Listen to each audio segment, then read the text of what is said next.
Hola, buenas. Bienvenidos nuevamente por aquí al canal. Aquí se encuentran el día de hoy con mi compañero Giner Camilo Argumedo Murillo y quien les habla, Jean-Pierre Buenaño Guerrero. El día de hoy les traemos un tema demasiado interesante, más que todo en la asignatura de bases de datos o en la creación de bases o estructuras de datos. El modelo entidad-relación. A continuación, le vamos a enseñar un mapa mental que hemos elaborado para poder explicar de una manera muy interesante dicho modelo de entidad-relación. Este mapa conceptual se divide en cinco partes, lo que son los conceptos básicos sobre el modelo de entidad-relación, definiciones de entidad, definición de relación, correspondencias de cardinales y por último una notación de diagramas de entidad-relación. Compañero, bien puede iniciar con el primer concepto, por favor. Gracias. Vamos a ello. Aquí empezaremos primero por lo que es modelo de entidad de relación. ¿Qué es eso? Es un tipo de diagrama de flujo que ilustra cómo las entidades, como personas, objetos o conceptos se relacionan entre sí dentro de un sistema.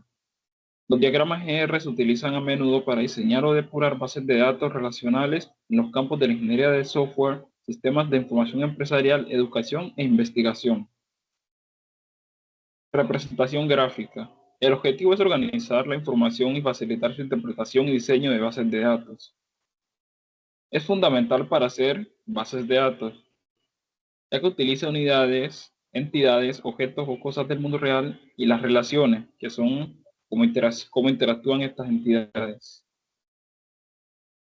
Perfecto. Ahora les voy a hablar un poco sobre entidad. Bueno, primero que todo, ¿qué es una entidad?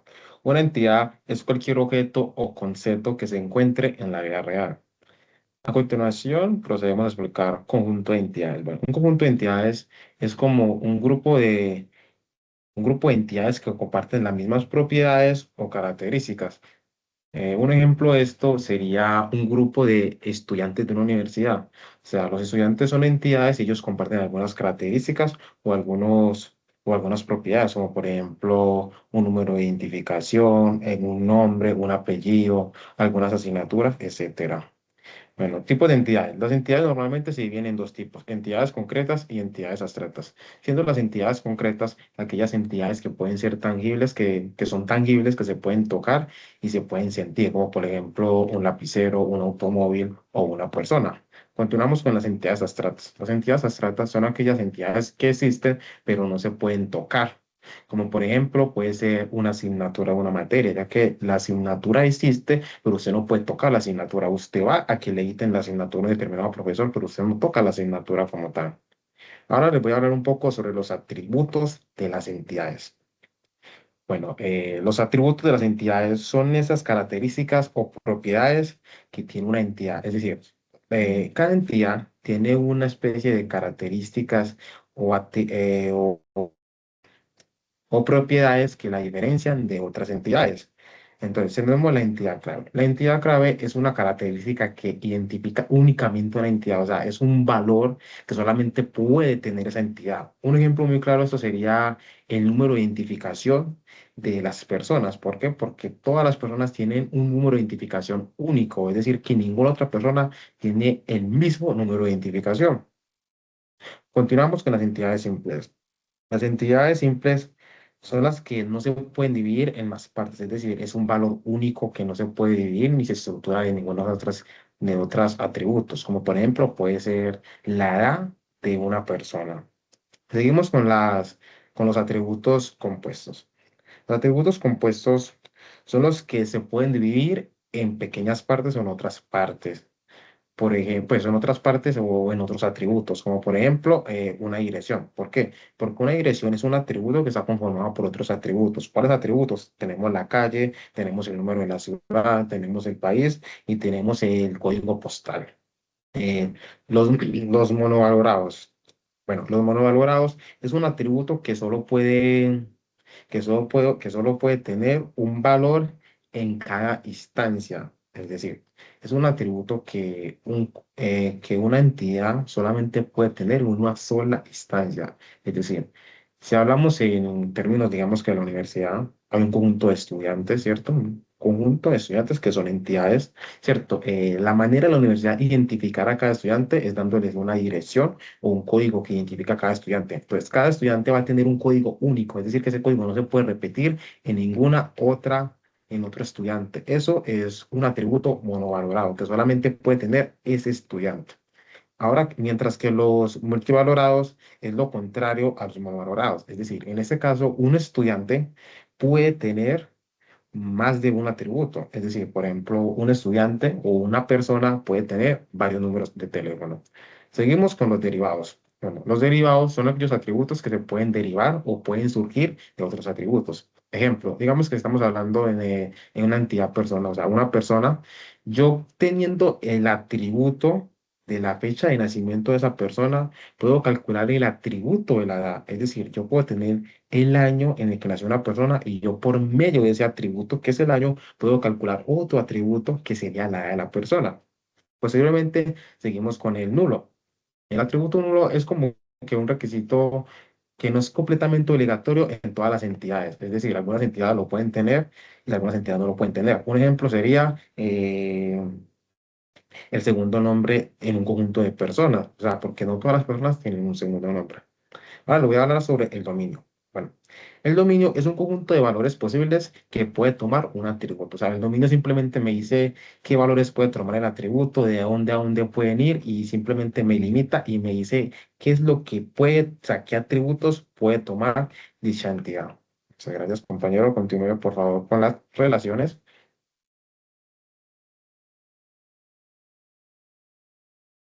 Continuamos. Vamos con las relaciones. Podemos definir en pocas palabras como que las relaciones es aquella asociación que permite que varias entidades se conecten entre sí. Tenemos conjunto de relaciones. Un conjunto de relaciones es un conjunto de asociaciones entre entidades. Describe cómo interactúan o se relacionan entre sí estas mismas. El papel que cumplen. Describe el rol que juega cada entidad en una relación. Este papel puede variar dependiendo del tipo de relación. Y tenemos el grado de la relación, que se refiere al número de entidades que participan en una relación. Para empezar, tenemos lunaria, es aquella relación en la que solo se participa una sola entidad, como lo indica. Un ejemplo para esta sería la relación empleado que supervisa a otro empleado. Aquí un empleado supervisa a otro empleado dentro del mismo conjunto de empleados. Esta es una relación entre miembros del mismo conjunto. Binaria.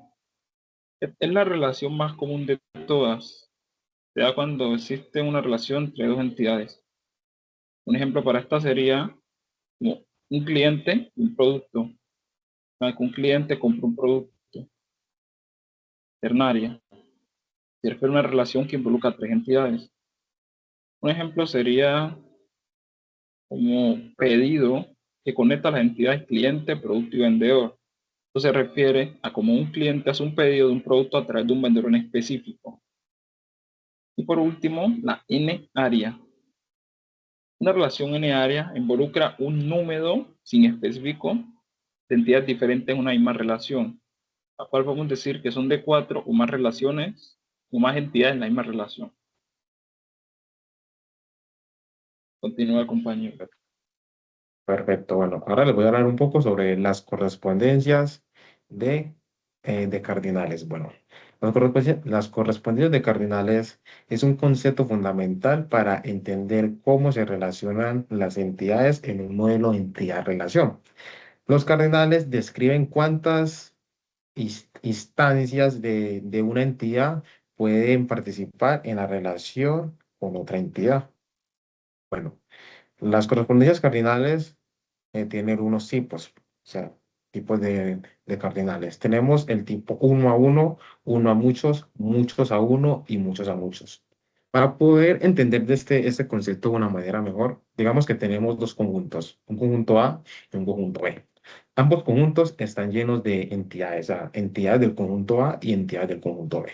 Perfecto. Entonces, tipos de cardinales. Tenemos uno a uno. Uno a uno hace referencia cuando una entidad del conjunto A se relaciona con una entidad del conjunto B. Por ejemplo, sería cuando cada persona tiene un número de cédula único, es decir, tenemos un conjunto de personas y tenemos un conjunto de número de cédulas. A cada persona del conjunto A le corresponde un número de cédula del conjunto B porque el número de cédula es algo único, o sea, a cada persona le corresponde uno porque no va a haber una persona que tenga dos números de cédula. Continuamos con uno a muchos. Es cuando a una persona del conjunto A le corresponden muchas entidades del conjunto B. Un ejemplo, esto sería un docente enseñando a muchos estudiantes. Tenemos tenemos un conjunto de profesores, tenemos un conjunto de estudiantes. Un profesor del conjunto A le puede dictar clase a N cantidad de estudiantes del conjunto B. Ahora tenemos muchos a uno. Es cuando muchas entidades del conjunto A se relacionan con solo una entidad del conjunto B. Un ejemplo de esto sería cuando, cuando muchos docentes dictan clase en una sola, en una sola aula. Es decir, tenemos un conjunto de docentes y tenemos un conjunto de aulas. Entonces, muchos doctores del conjunto A pueden dictar clase en una sola aula del conjunto B. Y ahora tenemos muchos a muchos. Es cuando muchas entidades del conjunto A se relacionan con muchas entidades del conjunto B.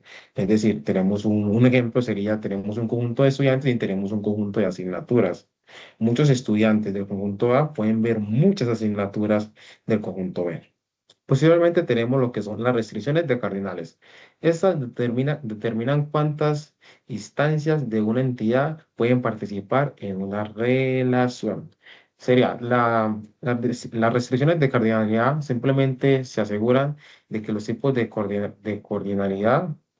los tipos cardinales, perdón, se estructuren de una buena manera. Es decir, si usted está en un tipo de cardinalidad uno a uno, las restricciones me dicen que tiene que ser uno de A y uno de B, o sea, no puede pasar eso, esa es la restricción que tengo en el tipo uno a uno. Si tengo el tipo uno a muchos, tiene que ser uno de aquí y muchos de acá, o uno de acá y muchos de acá, o sea, tiene que ser eso, eso es como que lo que me restringe esas restricciones de cardinalidad. Compañero, continúe por favor con la notación de diagrama. Ah, notación de diagrama. ¿Qué es? Es una técnica utilizada para representar el modelo de entidad-relación en una base de datos de manera más sencilla. Utilizan una notación estándar para mostrar entidades, relaciones, atributos, así como las interacciones y las restricciones entre ellas. Bueno, tenemos entidades. Se representan como rectángulos o cuadrados y corresponden a objetos del mundo real o conceptos sobre los que se desea almacenar información. Cada entidad tiene un nombre único y repetible. Un ejemplo de esto sería cliente, empleado, producto. Pueden ser relaciones. Se representan con rombos o diamantes y describen la asociación entre una o más entidades. Las relaciones pueden ser etiquetadas para mostrar el tipo de interacciones entre ellas. Un ejemplo puede ser compra, pedido, enseña. Un cliente compra en una tienda. Un cliente compra a un vendedor. Atributos. Estas las dibujamos como elipses conectadas a las entidades o las relaciones a las que pertenecen. Describen las propiedades o características de las entidades, es decir, una propiedad única de cada entidad. Por ejemplo, de un empleado puede ser nombre, número de identificación, fecha de ingreso, salario, entre otras. Gracias. Perfecto. Bueno, esto es todo por el día de hoy. Espero que les haya quedado un poco claro o les haya quedado bien claro el modelo entidad-relación. Recuérdense que nosotros somos Yenier Gemelo Algomiro Murillo y quienes habla Jean Permanente Guerrero. Muchas gracias por ver nuestro video. Cualquier incógnita que tengan en los comentarios los leemos. Muchísimas gracias y que tengan un feliz día. Chao, chao.